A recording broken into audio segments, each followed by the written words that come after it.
عقیدہ رسالت. اعلیٰ حضرت کے زمانہ مبارکہ میں ایک مولانا نے کہہ دیا کہ حضور کے بعد بھی کوئی نبی آئے تو ختم نبوت میں فرق نہیں پڑتا. توجہ ہے میری بات پر؟ ادھر دیکھو میری طرف. اعلیٰ حضرت نے پتہ کیا جواب دیا؟ اعلیٰ حضرت فرمانے لگے تو کہتا ہے آ جائے تو فرق نہیں پڑتا، ہم کہتے ہیں آئے کیوں حضور کے بعد؟ ہمیں ضرورت ہی کوئی نہیں، ہمیں کوئی حضور نے کمی چھوڑی، ہمیں حاجت ہی نہیں، آئے کیوں؟ اعلیٰ حضرت نے فتویٰ کفر دیا. ایک مولانا اٹھے تو کہنے لگے جیسا علم نبی پاک کو ہے ویسا جانوروں پاگلوں سب کو ہے. پھر وہ کہنے لگے میری بات کا یہ مطلب تھا وہ مطلب تھا، سچے دل سے بڑے ٹھنڈے دماغ سے. دیکھیں میں کوئی اونچا نہیں بول رہا، کوئی جوش میں نہیں ہوں. دیکھو ایک بندہ کہتا ہے جیسا علم نبی پاک کو مثال دیتا ہے کہ ایسا عطائی علم تو جانوروں پاگلوں سب کو حاصل ہے. وہ کہتا ہے میرا یہ مطلب ہے میرا وہ. ہمارا سوال یہ ہے کہ تجھے یہ بات کہنے کی ضرورت کیا ہے؟ بولے ہے کوئی ضرورت؟ نہیں تسی بول دے نہیں یار، ہاں تو کر دے. ہے کوئی ضرورت؟ بھئی مطلب جو بات میں بیان کرنا ہے کہ یہ مطلب تھا تو وہ مطلب تھا تو یہ بات کہنی چاہیے، کیوں کہی؟ اعلیٰ حضرت رحمت اللہ علیہ فرمانے لگے تو پاگل ہو گیا، قرآن نہیں پڑھتا. وَعَلَّمَكَ مَا لَمْ تَكُنْ تَعْلَمْ. اللہ فرماتے ہیں محبوب جو آپ نہیں جانتے تھے میں نے سارا ہی آپ کو سکھا دیا ہے. فرمایا جس کا استاد رب ہو اسے کوئی کمی رہتی ہے؟ فرمانے لگے تو یہ مثالیں دیتا ہے. ہمارا عقیدہ یہ ہے کہ اللہ نے غیب کے خزانوں کی کنجیاں ہی اپنے نبی کو عطا فرما دی. ایک مولانا اور اٹھے کہنے لگے نماز میں نبی پاک کا خیال آئے تو نماز ٹوٹ جاتی ہے. لوگ کہتے ہیں لڑو نہ. ہم نہیں لڑ رہے بھائی، ہم تو امت کو اکٹھا کرنا چاہتے ہیں. لیکن ادھر دیکھو نا، آپ کے سامنے کوئی بندہ کھڑا ہو کے کہہ دے کہ نبی پاک کا خیال آئے تو نماز ٹوٹ جاتی ہے، تو آپ اس کے گلے میں پھولوں کا ہار ڈالیں گے؟ کیوں؟ مربت کرو نا، مربت کا درس دے رہے ہو، مربت کرو. چلے آپ کو ایک مثال دیتا ہوں بڑی سادی. اس نے کہا جی حضور کا خیال آئے تو نماز ٹوٹ جاتی ہے. نماز میں آپ درود شریف کے بعد دعا پڑھتے ہیں. دعا کون سی ہے؟ ربنا اغفر لی آتی ہے نا آپ سب کو، پڑھیے ذرا ربنا اغفر لی. اس کا ترجمہ کیا ہے؟ یا اللہ مجھے بھی بخش دے اور میرے ماں باپ کو بھی. تو جب یہ دعا مانگی تو ابا جی کا خیال نماز میں آیا کہ نہیں آیا؟ اماں جی کا؟ سنی تھوڑا سا اگر آپ سمجھے نا، میرا سنی ایک ہی بات کرتا ہے. جب اس سے کوئی بندہ کوئی مسئلہ پوچھتا ہے نا تو سنی کہتے ہیں میں تو پڑھا ہوا ہی نہیں. او خدا کے بندے آج پڑھ کے جانا ساری محفل، اور آئندہ جمعہ بھی اپنے خطیب کے پاس پڑھنا ذرا دھیان سے، پھر اگلا بھی پڑھنا، پھر تو انشاءاللہ کہے گا نہیں میں پڑھا ہوا نہیں. بھائی نماز میں آیت پڑھتے ربنا اغفر لی تو ابا جی کا خیال آتا ہے کہ نہیں؟ تو نماز ٹوٹ گئی کہ رہ گئی؟ اماں جی کا خیال آتا ہے کہ نہیں؟ اعلیٰ حضرت فرمانے لگے اگر تیرا باپ جو بے نمازی ہو، ان پڑھ ہو، اس کا خیال آنے سے نماز نہیں ٹوٹتی تو پھر سن ہمارا عقیدہ کیا ہے. تو کہتا ہے نبی پاک کا خیال آ جائے تو نماز ٹوٹ جاتی ہے. اعلیٰ حضرت فرمانے لگے ہمارا عقیدہ یہ ہے کہ جب تک رسول پاک کا خیال آئے نا ہماری نماز ہوتی ہی نہیں، ہوتی نہیں جب تک. کچھ لوگوں نے کہہ دیا نبی پاک ہماری طرح بشر ہے. او بھائی دیکھو نا، آج خبر ملی ہے کہ ہالینڈ نے پھر سے خاکے شائع کر دیے. ادھر دیکھو میری طرف. یہ ناموس رسالت کا مسئلہ 100 سال پہلے اعلیٰ حضرت نے سمجھایا تھا اور فرمایا تھا دشمن احمد پہ شدت کیجئے، ملحدوں سے کیا مربت کیجئے، شرک ٹھہرے جس میں تعظیم حبیب، اس برے مذہب پہ لعنت کیجئے.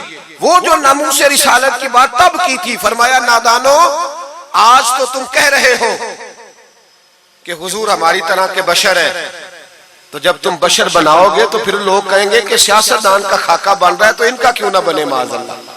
اس وقت اعلیٰ حضرت نے کہا تھا نا یہ بات نہیں ہے. آپ فرمانے لگے بات یہ ہے کہ اللہ کی سرتابہ قدم شان ہے، یہ انسان نہیں انسان، وہ انسان ہے. یہ قرآن تو ایمان بتاتا ہے انہیں اور ایمان یہ کہتا ہے میری جان ہے. یہ ناموس رسالت کا مسئلہ ساری زندگی اعلیٰ حضرت نے سمجھایا اور لوگوں کو بتایا کہ جان ہے عشق مصطفیٰ، روز فضو کرے خدا، جس کو ہو درد کا مزہ وہ ناز دوا اٹھائے کیوں.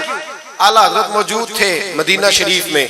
اس زمانے میں نا نبی پاک کے گنبد کے سامنے کھجوروں کے 2 درخت ہوتے تھے، کھجوروں کے 2 درخت. شعراء سارے بیٹھے تھے تو شاعر جو ہوتا ہے نا وہ تشبیہ دیتا ہے بعض اوقات. تو شاعر نے شعر کہا, کہنے لگا یوں ہے درخت حضرت والا کے سامنے. توجہ ہے میری بات پر؟ حضور کے گنبد کے سامنے کھجوروں کے 2 درخت ہیں. شاعر نے شعر لکھا یوں ہے درخت حضرت والا کے سامنے, مجنو کھڑا ہو خیمہ لیلا کے سامنے. اعلیٰ حضرت فرمانے لگے یہ شعر میرے نبی پاک کی شان کے لائق. فرمانے لگے تم نے حضور کے خیمے کو, نبی پاک کے گنبد کو لیلا کا خیمہ بنا دیا, یہ کیا بات ہوئی؟ تو لوگ مانتے بھی نہیں, نہ وہ بھی نہ مانے. کہنے لگے جی اعتراض کرنا آسان ہے, شعر کہنا مشکل ہے, آپ بتائیں شعر کیسے کہنا چاہیے. فرمایا لفظ وہ کہو جو حضور کی شان کے لائق ہے, جو شان کے لائق نہیں وہ لفظ نہ کہو. شعر کیا کہا؟ کہنے لگے یوں ہے درخت حضرت والا کے سامنے, مجنو کھڑا ہو خیمہ لیلا کے سامنے. اعلیٰ حضرت فرمانے لگے غلط ہے تشبیہ. کہا جی آپ بتا دیں. تو اعلیٰ حضرت فرمانے لگے سنو پھر, یوں ہے درخت حضرت والا کے سامنے, قدسی کھڑے ہیں عرش معلا کے سامنے. گویا قدسی کھڑے ہیں عرش. یہ فاضل بریلوی رحمت اللہ علیہ کا انداز ہے. ناموس رسالت کے بارے میں کبھی کسی کو گنجائش, ہمارے اینکر ٹی وی پہ بیٹھ کے, ابھی بھی باتیں ہوں گی سویرے بڑی, مولوی جذباتی ہے جی, یہ کہتا ہے کہ گستاخان رسول سے رشتہ توڑو, اور سارے اینکر ہمارے بچوں کو خراب کرتے ہیں. کہتے ہیں جی حضور نے تو اپنے بے ادب کو معاف کیا. بالکل معاف کیا ہے, بالکل معاف کیا. نبی پاک نے اپنے بے ادب کو معاف کیا ہے, پر حضرت ابو بکر صدیق نے حضور کے بے ادب کو کوئی نہیں معاف کیا. حضرت عمر نے حضور کے بے ادب کو معاف, حضرت عثمان غنی نے معاف, مولا علی نے معاف, ان لوگوں نے حضور کے بے ادب کو معاف. لیکن نا جو میری بے ادبی کرے گا اسے میں معاف کروں گا. بے ادبی میری کرے اور معافی میرے چھوٹے بھائی سے مانگ لے, اس کو حق ہے معاف کرنے کا, میں نے معاف کرنا ہے. کیونکہ بے ادبی یہ موٹی بات ہے, اس کو سمجھ لیں. اس اجتماع میں میں حکومت پاکستان کو مشورہ دیتا ہوں, بڑا ٹھنڈا مشورہ دیتا ہوں کہ اگر بچنا چاہتے ہو نا تو ان سے تعلق توڑ لو اور انہیں سخت جواب دو, بچ جاؤ گے. ورنہ جو ان سے رشتہ نہیں توڑے گا وہ خود بھی نہیں بچے گا, وہ راہوں میں بہ جائے گا, وہ اللہ کی پکڑ میں آ جائے گا, اس کے لیے مشکل ہو جائے. خدا را سخت جواب دو, تمہیں اللہ نے منصب دیا, موقع دیا, سخت جواب دو, سٹینڈ لو. لوگ کہتے ہیں علماء کی تقریروں سے کیا ہوتا ہے؟ ہماری تقریروں سے غازی علم دین شہید پیدا ہوتے ہیں, ہماری تقریروں سے عامر چیمہ شہید پیدا ہوتے ہیں, ہماری تقریروں سے غازی ممتاز حسین قادری پیدا ہوتے ہیں, یہ یہاں سے پیدا ہوتے ہیں. اس لیے مہربانی کریں, خدا کا خوف کریں اور سخت جواب دیں, اور اپنے مسلمان ہونے کا, آپ مسلمان ہیں, مسلمان ہونے کا ثبوت دیں, سخت جواب دیں. اور اگر وہ نہیں مانتے تو گزارا کھانے پینے روٹی کے بغیر ہو جاتا ہے, پر نبی پاک کے بغیر نہیں ہوتا. اس لیے مہربانی کرو, ان کو کرارا جواب جانا چاہیے. آپ تائید کرتے ہیں میری بات کی؟ سارے حضرات ہونا چاہیے نا جی ایسا.